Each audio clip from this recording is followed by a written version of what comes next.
things work out well and happily. And when we imitate Krishna, then it's a tragedy. It's horrible.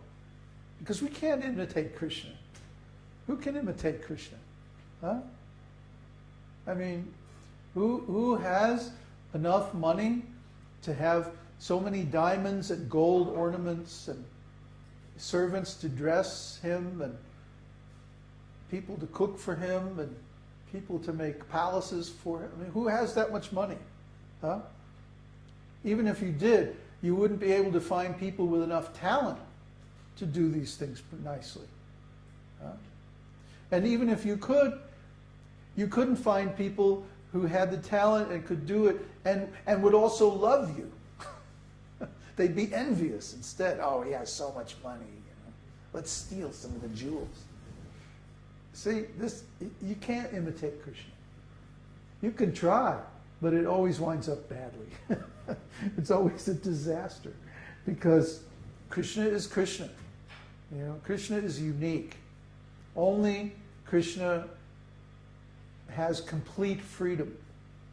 Only Krishna has complete power or complete wealth or any of the opulences. Everybody else is just some little tiny reflection or imitation of Krishna. You can't imitate Krishna. And if you try, you just get a lot of suffering.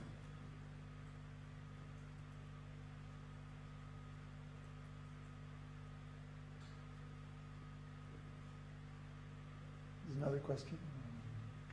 A very simple one. In the ideal commune, we would raise cows just for milk and to please Krishna, but if cow is supposed to give milk, it has to have a calf every year. What do we do with the bulls?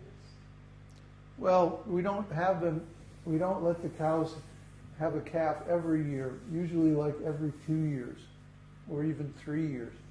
Because once a cow is fresh, by skillful management, the milk will last 1.5 years, maybe. And then you let her rest for a while and then get pregnant again.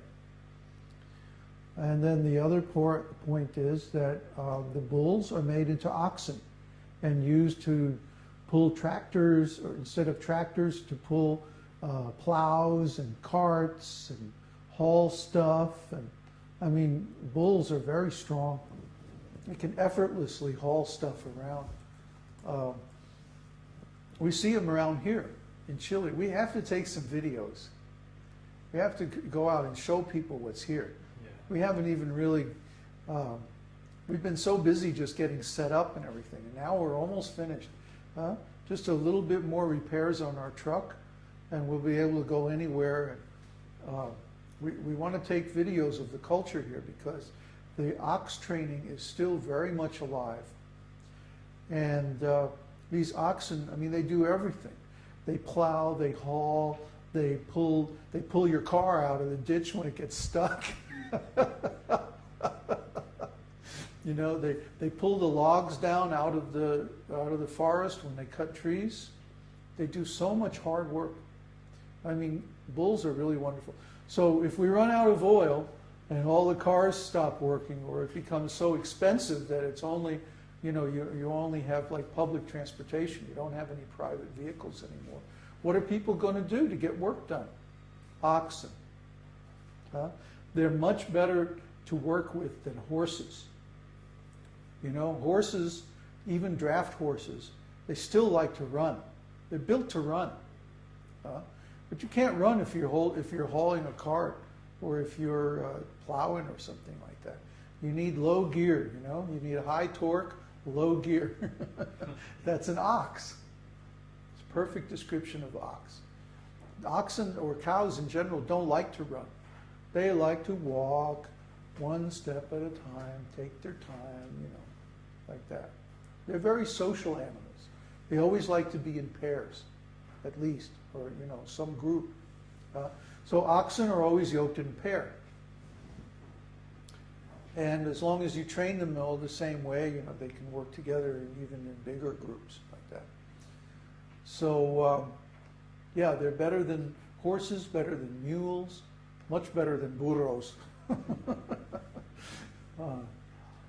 There's, unlimited need for oxen. They earn their keep. They earn their grass.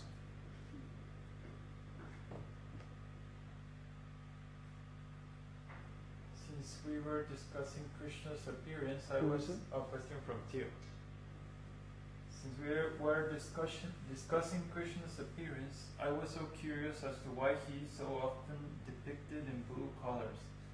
Is there a spiritual significance or symbolism behind this? No symbolism. No, we don't have symbolism. Krishna is blue. That's his color.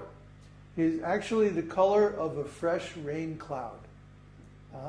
Sort of a bluish gray, dark kind of bluish gray color. Krishna's body is completely spiritual. It's not an ordinary body, like meat and bones and stuff like that. Krishna's body is eternal and transcendental. It never decays. It never gets old. It's not an ordinary biological body. Krishna is not conceived in the ordinary way by seminal injection within the womb of the mother. If you read Krishna book, or Śrīmad-Bhāgavatam, Krishna first appeared within the mind of Nanda Maharaj, of Vasudeva. And then he transferred from the mind of Vasudeva to the heart of Devaki. And then, when the time was right, he appeared from her womb. It doesn't say that he was born. It doesn't say that she went into labor. It doesn't say that they had sex. It says that he appeared in the mind of Vasudeva and then was transferred to the heart of Devaki. Then he appeared from her womb in the fullness of time. So try to understand. Krishna does not appear by the usual biological process of seminal injection. He appears by his own sweet will. He can appear and disappear anywhere in a moment. He can travel faster than the mind. He can go anywhere. And he can even appear in multiple forms and multiple locations and do different things in each place. Krishna is amazing. Krishna has unlimited potential, unlimited power. Just try to understand Krishna. You're so new. It's like all these questions are like baby questions. Try to understand Krishna. Krishna is like, he's beyond everything. Krishna is the original source of everything.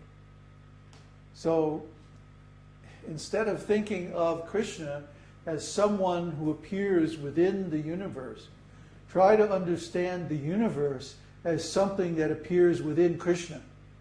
And then maybe you have a better conception of what's really going on. Krishna is like the sky, and this universe is like a cloud that appears in the sky.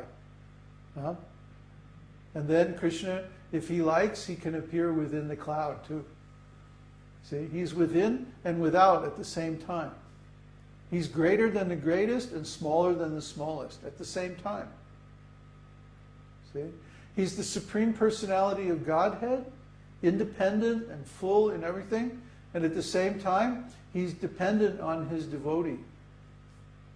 He becomes dependent on his devotee, like Nanda Maharaj. Try to understand, Krishna is everything to everyone. Krishna is, and he's beyond that. There's whole areas of Krishna's personality that we jiva souls are absolutely incapable of understanding. Whole dimensions where we can't even go, where that are his alone. We can't understand, for example, his relationship with Radharani, his Shakti, his supreme Shakti. We can't understand his relationship with Lord Shiva, who is the expansion of the expansion of the expansion of his personal plenary portion, Balaram. He is the Lord and he's not the Lord at the same time. I mean, there's so many things about Krishna that are so inconceivable, so far out, so completely esoteric. If you try to understand him using ordinary logic or ordinary intelligence, you will fail every single time. Kanhai is over there shaking his head. Yeah, at first, the best thing is to simply listen. Simply hear and try to absorb. Then once you have duplicated the information, then you try to start thinking through it on your own and seeing if you can come up with the similar conclusions. And what I always tell my students is